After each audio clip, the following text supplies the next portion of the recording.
I'm hoping to die very young, but at an advanced age. And if you'd like to do the same, you're going to love the topic of this week's show.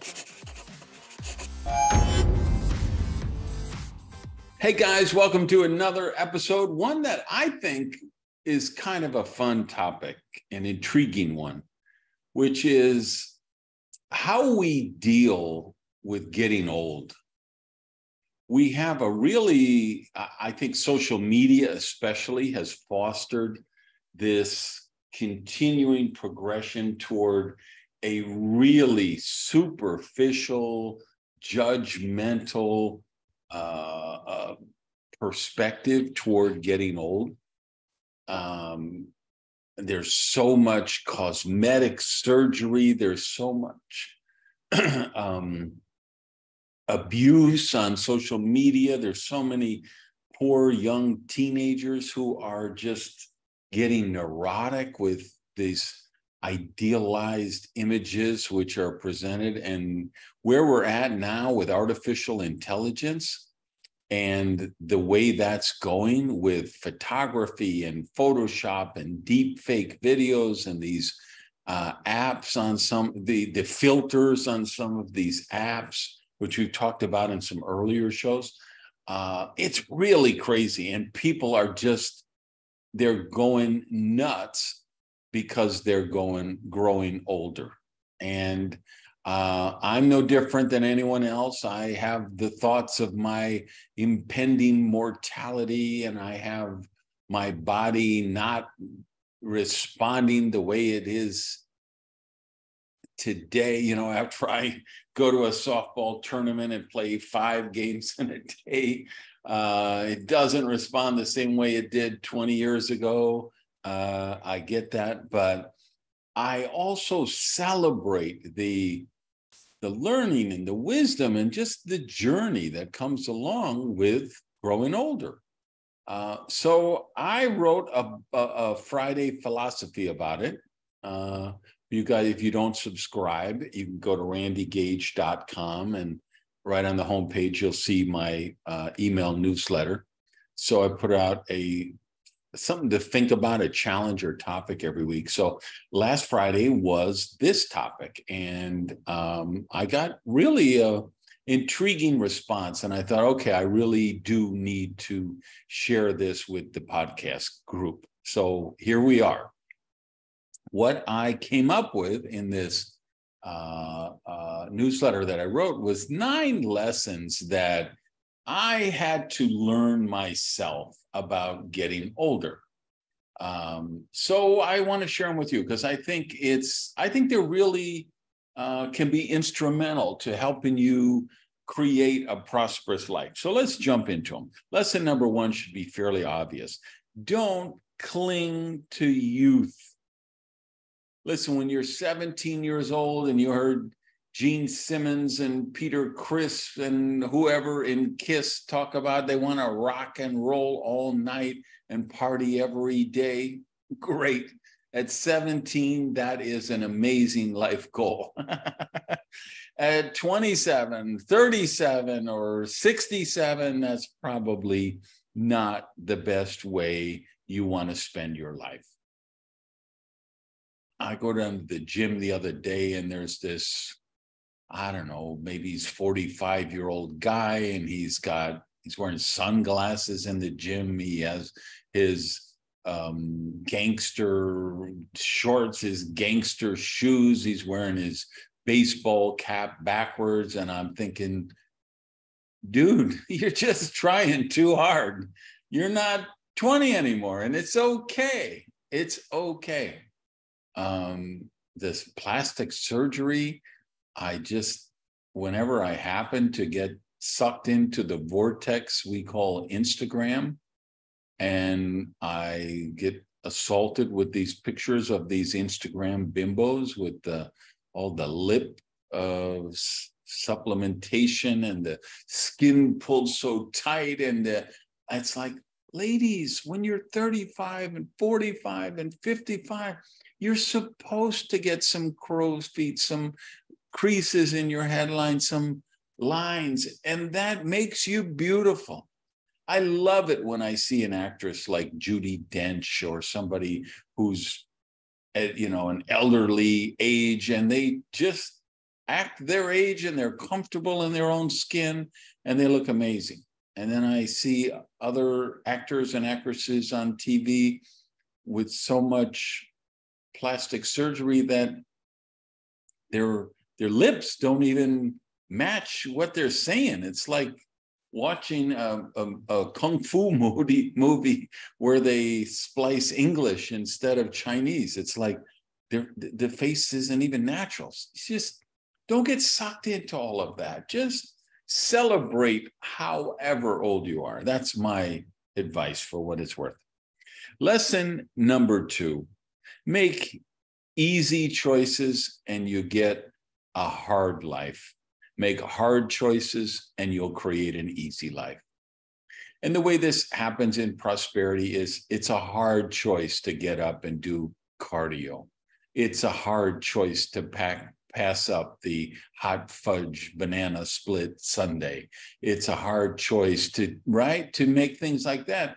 But if you make hard choices when you're younger, as you get older, your life becomes easier, healthier, happier, and prosperous. So be willing to sacrifice in making the difficult choices early in life, and you will have a much more prosperous later life. Lesson number 3 is resist the urge to create your identity too early, or I would probably add, or ever.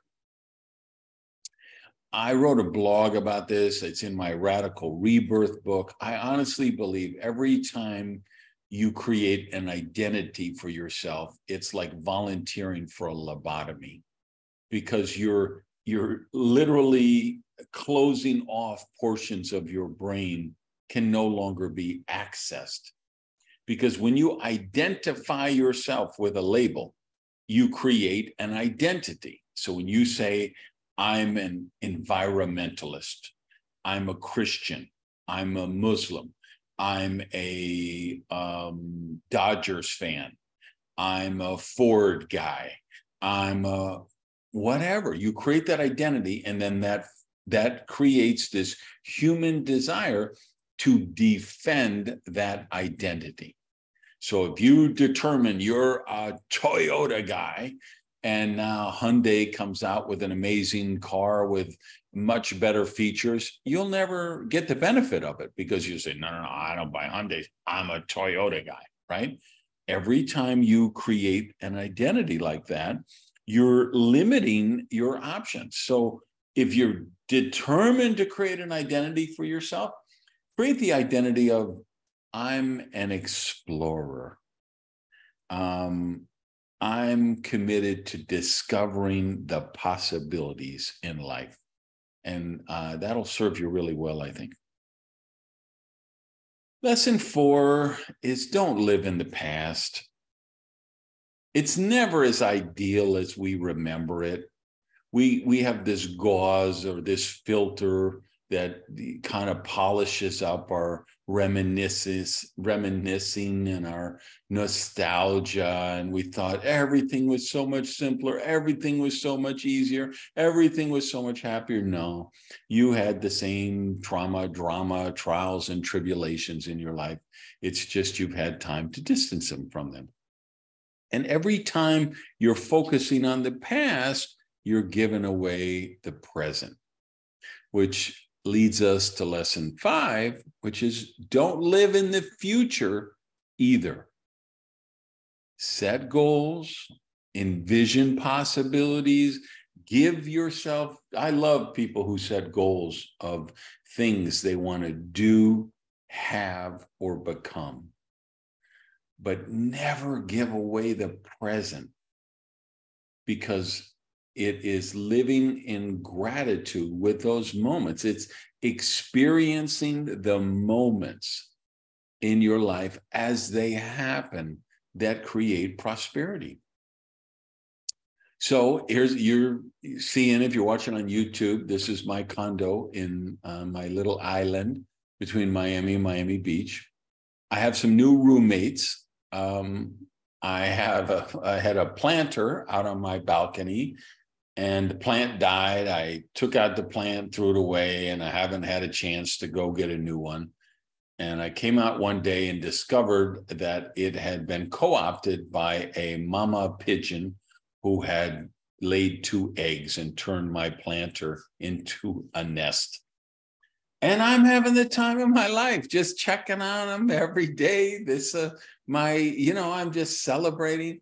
I went out and got some pigeon food and some water, and I left it next door and, to the planter when the mom disappears for a few minutes. And now one of the eggs has hatched, and the tiny little pigeon helped us, and it just growing. In like 2 weeks, it's like grown 20 times its initial size. And I feel like, wow, this is just I love going and buying the pigeon food. And it's just a simple moment. It's free. You don't have, yes, you could pay $20,000 and go up in a fighter jet and do that, or you could pay $200,000 and go to outer space, and you can spend $200,000 to get a really cool exotic car.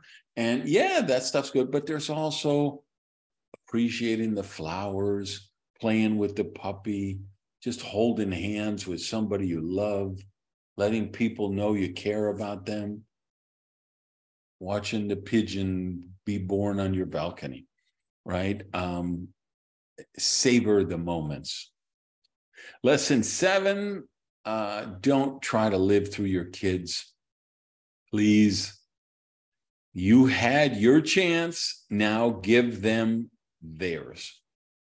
I get your dream was to be a ballerina, or your dream was to be a football star, or the president of the United States, or a brain surgeon, or maybe you were a dentist because your father was a dentist and your grandfather was a dentist and your great-grandfather was a dentist, and you think your child should carry on the tradition. Stop it.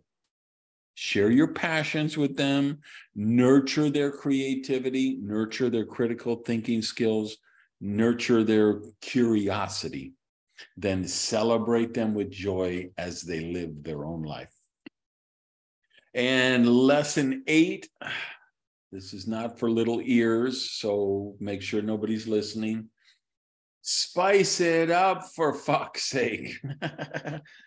It's okay to have meatloaf for lunch at your diner every Wednesday. If that brings you joy, I'm not going to tell you not to do it.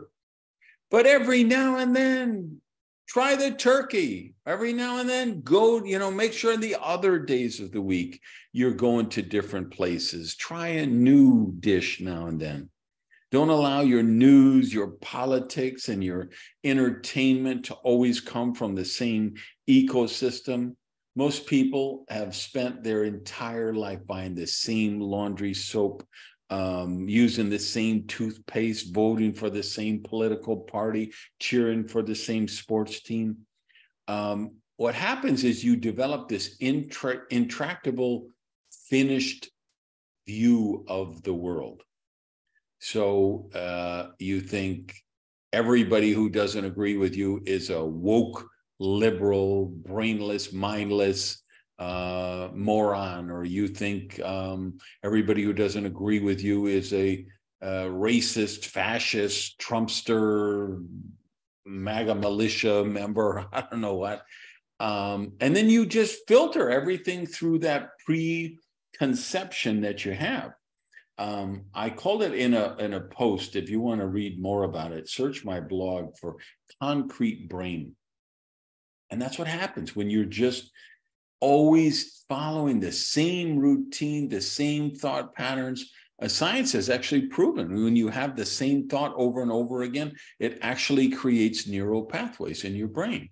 And you want to create whole brain synchronicity. You want the creative side speaking to the logical side. That's why you put your wristwatch on the other hand one day, take a different route home from work, change up your routine, just spice it up, because it's going to bring more joy and prosperity to your life. And finally, lesson 9, there is a statute of limitations on crimes committed against you by your parents.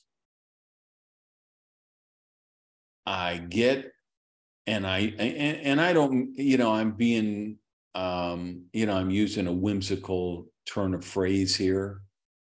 I don't mean to demean. I know some of you were victims of abuse, emotional abuse, physical abuse, sexual abuse. I get that. It's horrific. And you have to move forward. You just, at some point, you have to say, okay, I'm a grown adult now. I'm a big kid in the big kids world. And I have to take responsibility for my life, because the more I keep living in the past, because that's what you're doing when you're holding your original family responsible for the trauma you might have experienced, the more you're holding on to that, you're living in the past. You're not enjoying the moment. You're creating a victimhood identity. So you're like breaking 5 different of these rules. If you don't realize, okay, I'm out in the adult world, I'm responsible for my own life. You can forgive your parents, which is what I recommend. They probably did the very best they could with the limited capabilities and resources and mindset and conditioning and brainwashing that they had. But even if you don't, okay, if you tell me I'm estranged from my parents, I'm never going to talk to them, I'm never going to see them again, that's your choice. But still, you have to let that go and say, okay, that no longer controls me. I control my health, my happiness, and my prosperity, and I'm going to take personal responsibility to it. And if you practice these 9 lessons, I just feel you really will age gracefully, gradually, joyfully, and you really can die much, much younger, but at an advanced age. So let me know what you think. If you're listening on the podcast, you can always hit me up on Twitter at Randy_Gage. And if you're watching on the YouTube channel, or you can go to the blog at randygage.com, or down in the comments, you guys in the YouTube, I've been turning on the camera to give you guys the podcast. So if you like that, please like, share, and comment below. All right, guys, go out and have an amazing day. I love you all.